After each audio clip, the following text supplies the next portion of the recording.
possamos sair daqui mais fortalecidos do que quando aqui chegamos. E a primeira pergunta que eu faço, evidentemente sem que ninguém tenha que responder, ele tem que responder, é a seguinte: o que nos move, o que nos traz até essa casa? O que a gente realmente veio buscar, né? Depois de tantos afazeres que a gente tem, passamos o dia trabalhando lá nos nossos afazeres profissionais, nos nossos afazeres domésticos, enfrentamos, a grande maioria, dificuldades e ainda encontramos um espaço, um tempo para estarmos aqui, como disse nosso irmão, a uma véspera de feriado, quando muitos estão se programando para fazer um passeio, uma viagem, enfim, tenham todos um bom passeio, uma boa viagem. Mas estamos falando de nós aqui, encarnados e desencarnados. O que nos move a isso? Kardec, ele estuda o ponto central da doutrina do Cristo, da doutrina de Jesus, que é a vida futura. E o Espiritismo, ele veio comprovar isso mais tarde, que a vida futura existe. O que é a vida futura, na verdade? É a vida espiritual. O que nos aguarda lá do outro lado? E às vezes esse outro lado que a gente fala não é um outro lado muito distante. E quando a gente fala assim que nós viveremos, quando nós desencarnarmos, nós vamos viver na vida espiritual como se ela fosse atrás das nuvens, como se ela fosse lá quase tocada no céu. Mas a vida espiritual, ela acontece exatamente no momento que nós partimos para o outro lado, ou seja, que nós desencarnamos, nós vivemos a vida espiritual. Ou seja, aqui, embora a gente vê muitas cadeiras vazias, nós temos espíritos aqui conosco, vivendo a vida espiritual deles, escutando essa palestra. Não sei se vai ser boa para eles, né? Mas, então nós vivemos a vida espiritual, ela é muito próxima da nossa material, né? É uma extensão da nossa vida aqui. E quando nós passamos para o outro lado, vamos tratar assim, nós continuamos a viver, nós continuamos a sentir as mesmas sensações que nós tínhamos enquanto encarnados. Poxa, se nós sofremos ao fundo de uma cama durante a nossa encarnação, com certeza nós ainda vamos sentir, no momento do desencarne, alguns vestígios dessas dores. Quando nós vivemos a nossa vida material,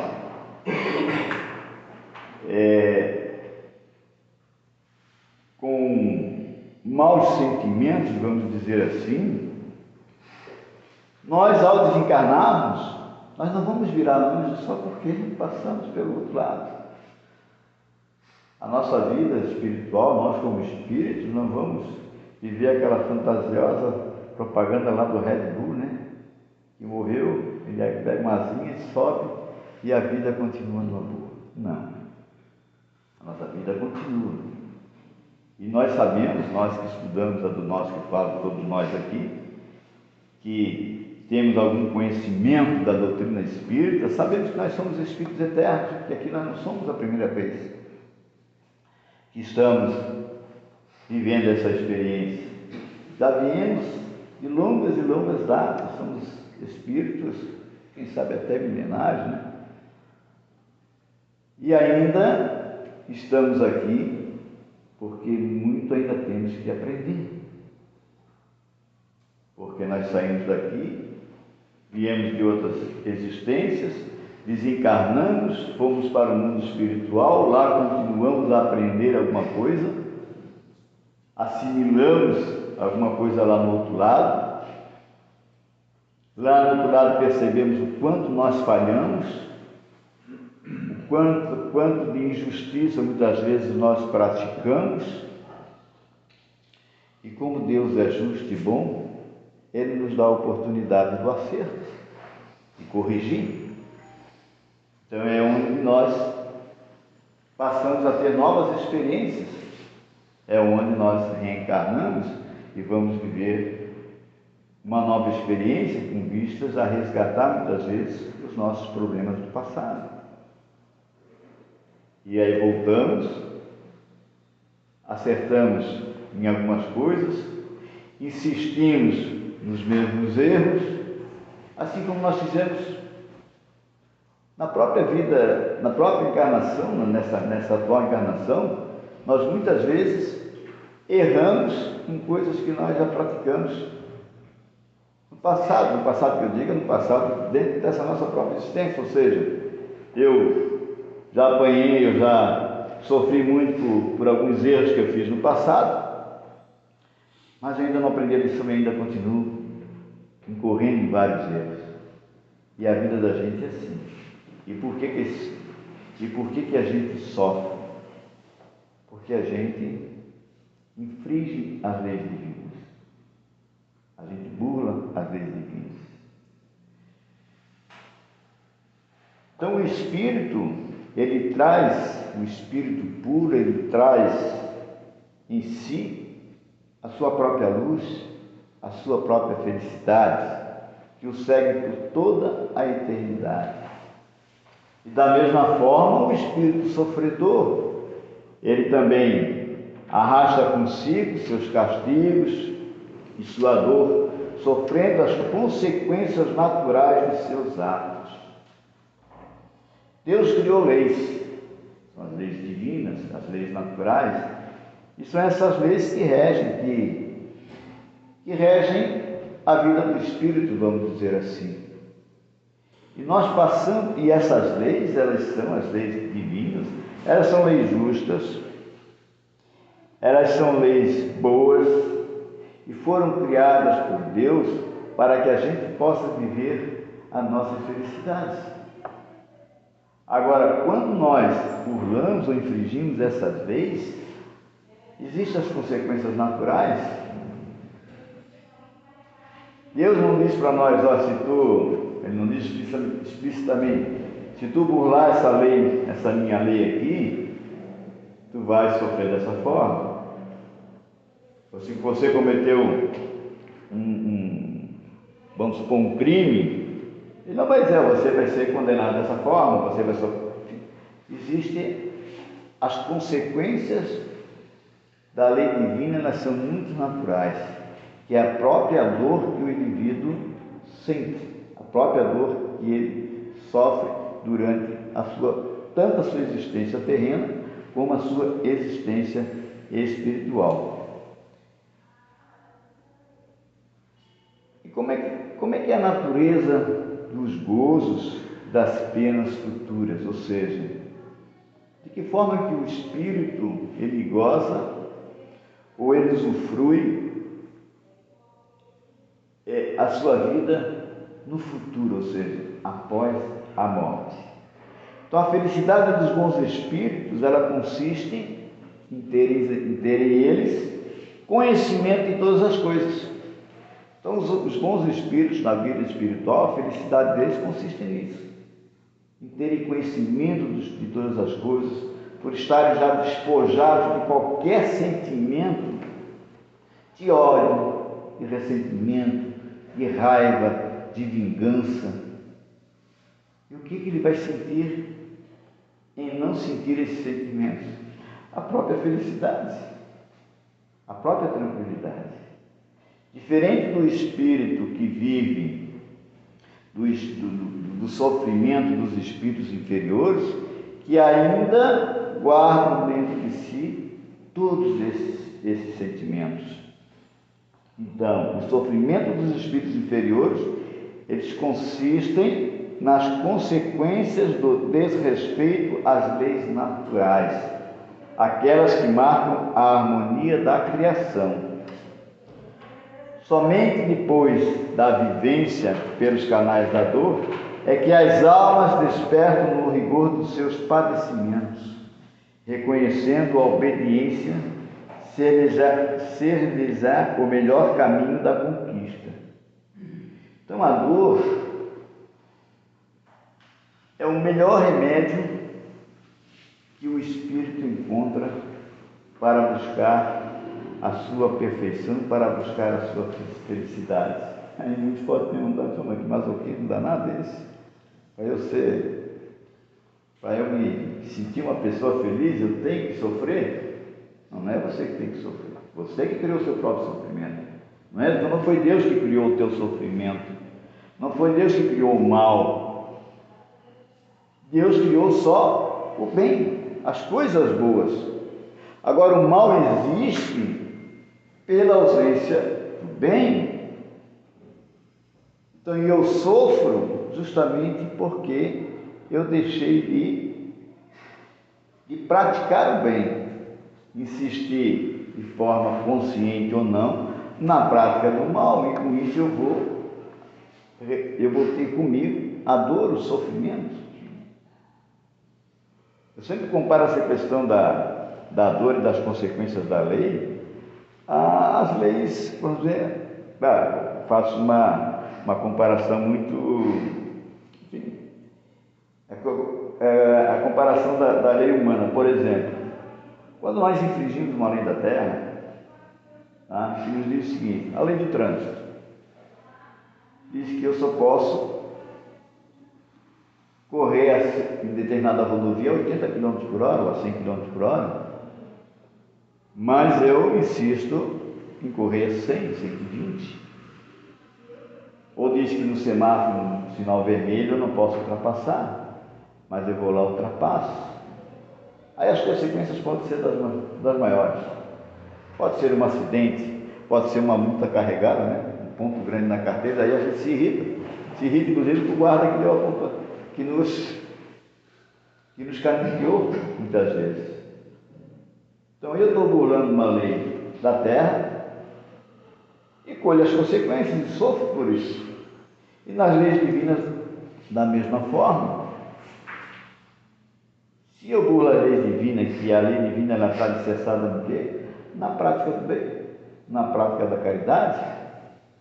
Então, se eu burlo essa lei, se eu deixo de praticar o bem, tendo a oportunidade de praticar, mas não faço, eu estou incorrendo no mal. E isso vai me trazer uma consequência. E tudo isso, essas consequências, elas vão conosco. Elas vão junto conosco, sempre. Durante a nossa caminhada. E só vamos parar de sofrer quando nós começarmos a nos desfazer desses erros. Então, a inferioridade induz os espíritos inferiores às paixões desregradas, ao ciúme, ao egoísmo, ao orgulho e à violência, enfim, à ignorância, que é filha na infância espiritual, capaz de levar a alma aos maiores sofrimentos. E Kardec, lá no Livro dos Espíritos, no capítulo que trata aqui da natureza das penas e gozos, ele pergunta se os espíritos inferiores compreendem a felicidade dos espíritos justos, ou seja, o espírito inferior está lá no plano espiritual, e ao chegar lá ele vai ver que também existem espíritos, mas não na mesma faixa dele. Existem espíritos numa elevação maior. E o que Kardec pergunta é se lá no espiritual os espíritos inferiores compreendem a felicidade daqueles espíritos. E os espíritos falam que sim. Ele diz o seguinte: os espíritos inferiores, quando têm conhecimento das leis divinas e as compreendem, reconhecem o mecanismo da felicidade dos espíritos justos, pois esses trabalharam em harmonia com as leis de Deus. Então, o espírito inferior, no momento em que, lembra que eu falei que quando nós desencarnamos, vamos lá para o mundo espiritual, lá nós aprendemos, nós vamos olhar o que nós erramos, o que nós acertamos, e lá nós vamos perceber, os espíritos inferiores percebem um distanciamento. Por que eu estou aqui e o outro está lá? E lá ele tem um despertamento, ele começa a compreender o porquê que aquele está numa situação melhor do que a nossa. No Evangelho existe a parábola do mal rico. A parábola do mal rico, ela fala justamente sobre isso, sobre a distância que compreende um espírito impuro do espírito mais puro.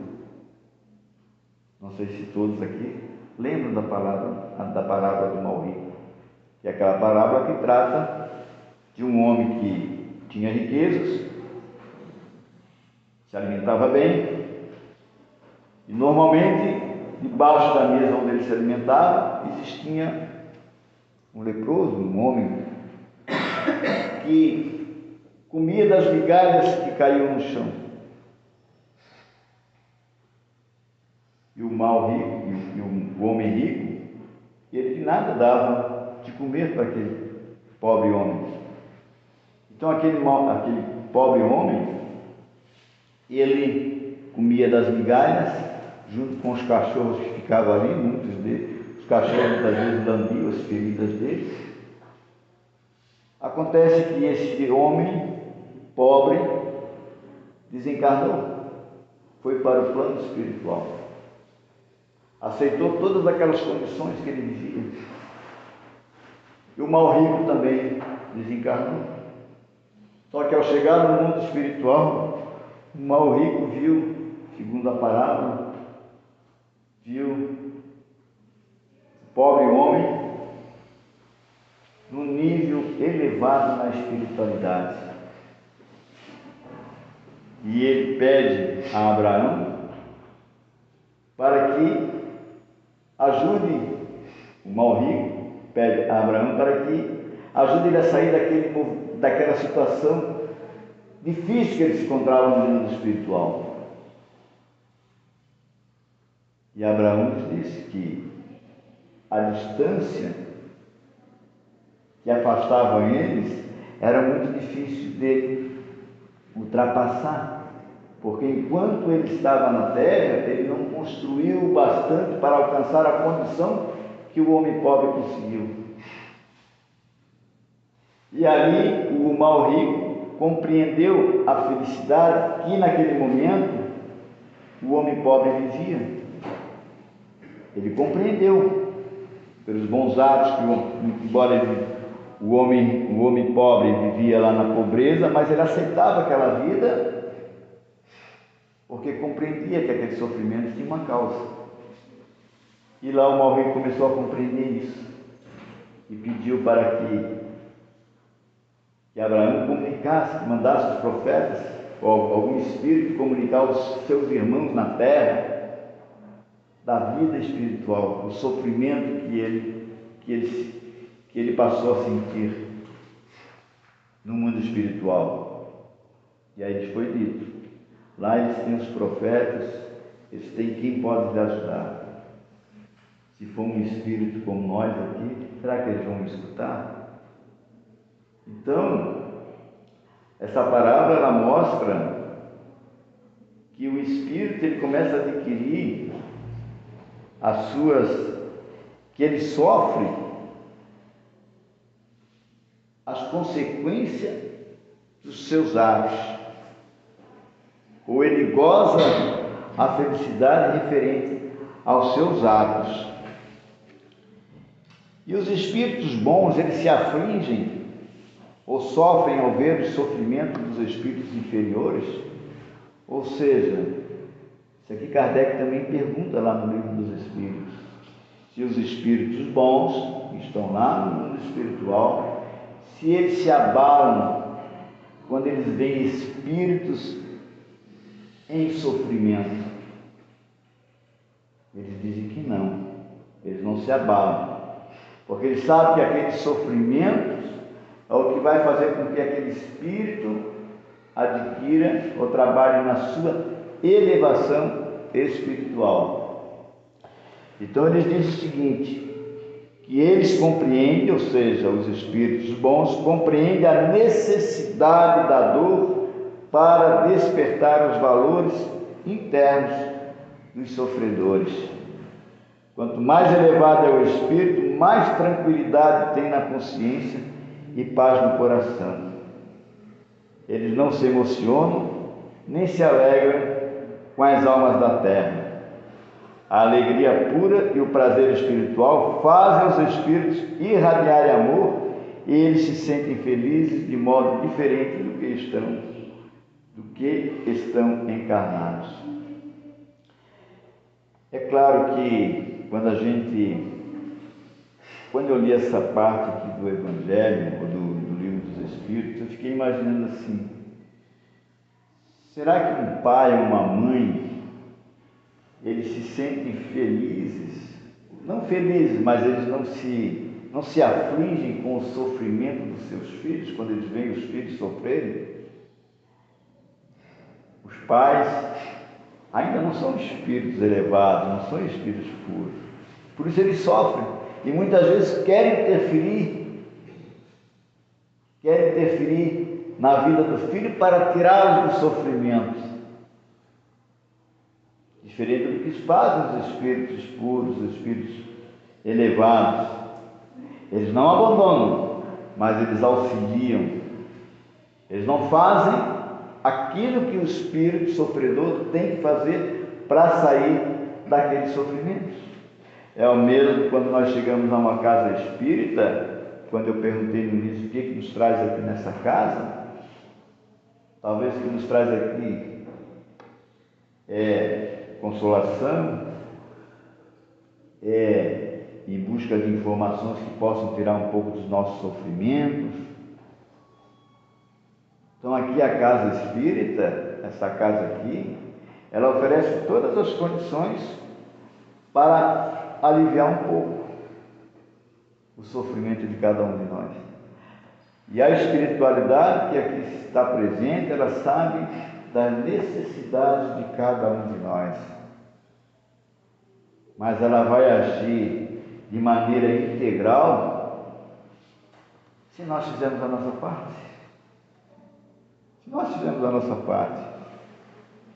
O medicamento, Jesus já trouxe há muito tempo aqui dentro, no Evangelho dele. O remédio está aqui. Agora só que nós não estamos sabendo tomar o remédio. É o mesmo que nós fomos ao médico. Um médico receitar uma bateria de exame, receitar um medicamento e dizer o seguinte: isso aqui vai ajudar na tua cura ou vai aliviar as tuas dores. Está lá, foi receita. Medicamento foi dado. Mas eu não tomo. Eu não obedeço a recomendação médica. A quem eu vou culpar se o meu sofrimento continuar? Se a minha dor de cabeça continuar? A quem eu vou culpar? Aí eu me desculpo o médico. Pô, mas o medicamento que ele deu não serve para nada. Tá, tem uma cartela de quantos comprimidos? Ele me deu aqui 30 comprimidos. Tomasse quanto? Tomei 2. Está aí o restante. O que fez? Mandou caminhar, tu estás caminhando, né? Te orientou a caminhada. E assim é na questão, quando a gente vem a uma casa espírita, que a gente assiste uma palestra, que a gente vai participa, acho que o pessoal está participando de um grupo de estudo, né? Parece, né? Que nós somos convidados a participar de grupos de estudos, porque não adianta também eu subir a essa tribuna, falar palavras do Evangelho e eu mesmo colocar isso em prática na minha vida, porque isso vai ser cobrado. Mas é a nossa própria consciência que vai nos cobrar lá no mundo espiritual. Quando lá nós chegarmos, a abertura da leitura daqui da leitura dos trabalhos, falou isso. Quando atravessares o túmulo, será perguntado o que trouxeste. Trouxeste os teus bens? Trouxeste a tua casa, o teu carro, por isso que trouxeste? Ou desse mais valia para essas questões? E te esquecesse de adquirir aquilo que tu vais levar contigo? São os teus sentimentos, tuas virtudes. Nada, ninguém vai te tirar. Porque aquilo que tu acumulaste para o conforto da tua família, que não é errado, mas a forma como tu acumulas, como tu adquire, como tu te prende, aí já é uma outra questão. É o mesmo que alguém diga, eu trabalho assim, de forma ferrenha, dia e noite, para deixar isso aqui para meus filhos, faça que teus filhos vão ter o mesmo zelo que tu tens. Pode ser que daqui a 2 meses, 3 meses, eles botem tudo a perder. E tu te preocupasse com isso, por que tu chegasse lá no outro lado? E o que nós vamos levar conosco? E para a gente finalizar aqui, tem uma pergunta também que diz assim: a crença no espiritismo, ela nos salva? Crer no espiritismo ou ser espírita nos salva? Não. Porque senão assim as outras criaturas de outras crenças iriam todos para o inferno, né? Como dizem. Né? Ela nos auxilia. O espiritismo, ele nos orienta. Ele vem confirmar aquilo que Jesus falou da vida futura. Ele veio falar da vida futura. Ele veio dizer que o reino dele não é desse mundo, que o reino dele é um mundo espiritual. Muitos naquela época não quiseram saber, mas o espiritismo ele veio mostrar isso. Então nós temos bagagem, muita bagagem, para mudar os nossos comportamentos, para que a gente possa futuramente, ou seja, na vida espiritual, depois do nosso desencarne, gozarmos de felicidade ou não. Porque os espíritos estão aí a nos falar o que vai nos acontecer. O que pode nos acontecer? Os nossos sofrimentos hoje, fruto daquilo que nós não cultivamos bem. Tem gente que diz assim, que pensa assim, até tem alguns espíritas que pensam assim, não é só quem não é espírita, não. Não, vamos aproveitar essa vida aqui e gozar o máximo que puder aqui, porque depois da morte acabou. Depois da morte eu não sei o que vai acontecer comigo. Se um espírita que diz isso, depois da morte eu não sei o que vai acontecer comigo, aí ele vai sofrer bastante, porque ele tem as informações. Uma vez nós estávamos num estudo, lá na sede, e teve um colega que disse assim, poxa, mas valia a gente não saber nada disso, né? Que a gente podia levar uma vida numa boa, né? Mas não é assim. Porque a gente que estuda um pouco de conhecimento da doutrina espírita, a gente sabe que nós já viemos de lá, já viemos com uma certa bagagem dentro de nós, já viemos com uma certa bagagem dentro de nós. Então, a gente tem que trabalhar, começar a trabalhar hoje, dando a virada do ano, que daqui a pouco está aí, né? Que a gente vai fazer 500 promessas, né?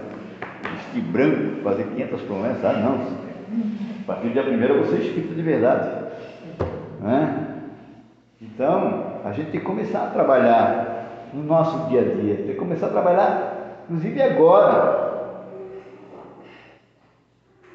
através de uma prece de encerramento que vai ter irradiando os espíritos, porque a gente pensa que nós só viemos aqui para receber, pelo contrário, a gente também veio aqui também para doar. e muito será cobrado a quem muito foi dado. A gente, quando é dito isso, principalmente para os espíritas, a gente treme nas bases, né? Muito, aí às vezes eu fico pensando, meu Deus, eu tenho, quanto que eles vão cobrar de mim em cima? Né? Quanto eles vão cobrar de mim? Certo? Vão dizer para mim assim, por que você fazia em cima daquelas palestras, daqueles, né, das tribunas lá, cara? Não trouxesse nada de bom para cá. Isso às vezes deixa a gente. Mas nós sabemos que espírita não é santo. Não é santo. Tá? Então conhece o bom espírito pelo esforço que ele faz por se melhorar. Vamos falhar? Vamos falhar bastante. Então os ensinos de Jesus está aqui, o remédio, a receita está aqui. Eu agradeço a casa pela oportunidade que nos deu, eu agradeço a atenção de todos e que possamos retornar aos nossos lares na paz, na harmonia, e que possamos levar para os nossos lares essa paz e essa harmonia, para os nossos entes queridos, a quem nós deixamos lá sob a guarda de Jesus. E que essa mesma paz, essa mesma harmonia, ela possa ser sentida e recebida por todos aqueles que nos acompanham espiritualmente. Muito obrigado pela atenção, boa noite a todos. Bom feriado, bom final de semana.